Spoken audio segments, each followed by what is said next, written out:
Realm से बाहर आ गई थी। अब इस बात से हान भी हैरान होती है, लेकिन वह कुछ नहीं कर पाती। फिर कहती है मेरे मास्टर ने एक बार कहा था सियान मैन का वाटर फ्लो के साथ रिलेशनशिप था। ऐसा लगता है इस स्टार की ओरिजिन वाटर फ्लो के साथ जुड़ी हुई है। इसके बाद हान तुरंत सेक्ट में वापस जाने लगती है। फिर एक एल्डर उसे रोकने जाता है, लेकिन एंशिएंट स्टार सेक्ट मास्टर इसे ऐसा करने से मना कर देता है और कहता है हान भी प्रिंसेस की स्टूडेंट है, उसकी स्ट्रेंथ भी लियू सियान से कम नहीं होगी। अब उसने गुसिंग एडवर्सिटी को भी छोड़ दिया है, जिसके वजह से 6 रूल के हिसाब से वह लीडर के लिए रेस में से डिस्क्वालीफाई हो गई है। तब एल्डर कहता है अभी कुछ देर पहले ही सीक्रेट रिल्म के अंदर एक अजीब सी आवाज आई थी, जिसके बाद से हान तुरंत वहाँ से बाहर आ गई है। कहीं कोई फ्रॉड तो नहीं होगा? जिस पर एंशिएंट स्टार सेक्ट मास्टर कहता है तुम्हें चिंता करने की जरूरत नहीं है। अगर ancient star sect secret realm रहस्यमय तरीके से इतने समय से डिक्लाइन हुआ है, इसलिए खतरा भी लिमिटेड होगा।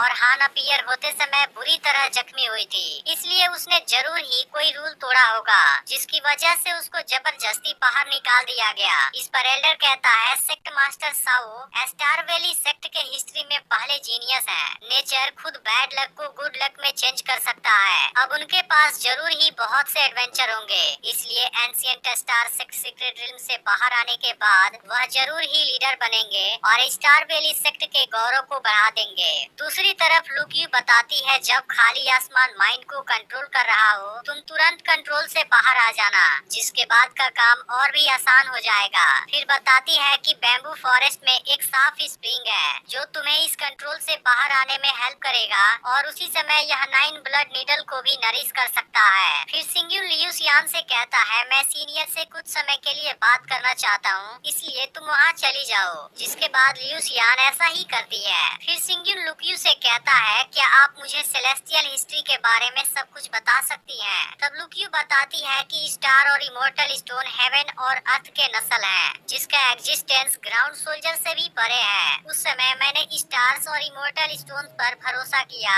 केवल तभी लॉन्ग टर्म कोल्डनेस और मार्शल आर्ट एक साथ बनी रही। लेकिन आज मैं स्टार्स और इमोर्टल स्टार्स की हिस्ट्री तुम्हें नहीं बता सकती। अभी तुम्हारे लिए केवल एक चीज जरूरी है। फिर बताती है टेम्पल में तुम जिन चीजों से होकर गुजरे हो मैंने वह सारी चीजें देखी हैं, इसलिए मैं एक इंसान के रूप में तुम्हारे सारे एक्सपीरियंस को जानती हूँ। फिर भी सबसे पहले मैं तुम्हें एक चीज बताना चाहती हूँ, तुम और मैं जिस दुनिया में हैं वह बहुत बड़ी है, लेकिन सिंगसियान के लिए ट्रू स्पिरिट वेस्टलैंड के जैसी बड़ी है। फिर भी सिंगसियान का कुछ पावर हाउस भी ट्रू स्पिरिट कॉन्टिनेंट में आएगा। इसके बाद बताती है कि डीटियान पहले वाले कोड का शानदार फिगर है और वह भी जेनलिन कॉन्टिनेंट में आया था, जिसके दौरान उसने कुछ ब्लड ट्रेस छोड़ दिया था और असल में उस ब्लड लाइन के ओनर तुम हो। यह सुनते ही सिंग्यून हैरान हो जाता है। फिर लुक्यू कहती है तुम्हारे पिछले लाइफ की पूरी एक्सपीरियंस सच में शानदार है, लेकिन असल में यह सब कुछ एक गेम है जिसके हजारों साल के चाल को डीटियान ने ही केयरफुली अरेंज किया है। इसके अलावा तुम जिस अनजान प्रैक्टिस को प्रैक्टिस करते हो उसका नाम swallowing the spirit and divine ज्यू है, जो असल में वेस्टिबुलर बोन डायनेस्टी से है। भले ही तुम स्ट्रॉन्ग एनिमी को भी सक्सेसफुली मिटा सकते हो, लेकिन यह सब कुछ भी डीटियान ने ही अरेंज किया था।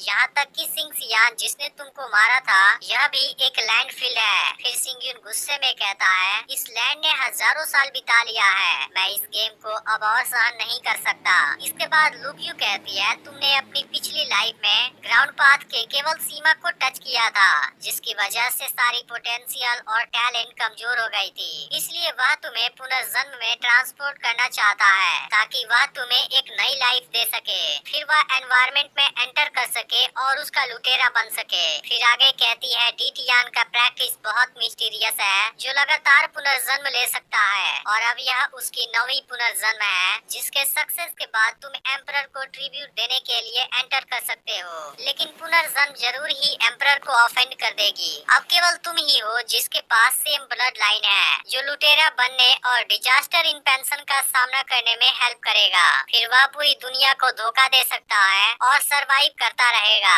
अब सिंग्यून भी समझ जाता है, इसी वजह से उसने इसे ट्रेन करने के लिए इतना दर्द उठाया। लेकिन डीटियान भी अपनी पूरी लाइफ डरता रहा है, इसीलिए उसने मुझे पुनर्जन्म वाली बुक और बहुत सारी वारंटी भी दिया ताकि मैं इस सिचुएशन में आसानी से एंटर कर सकूं। फिर लुक्यू कहती है तुम्हारी बात बिल्कुल सही है, डीटियान सियान ने स्टार का भी हेल्प लिया था, क्योंकि चेन सियांसी की पावर तुम्हें पूरी तरह से पुनर्जन्म में सेव कर देगी, जिसकी वजह से वह भी बर्बाद हो जाएगा।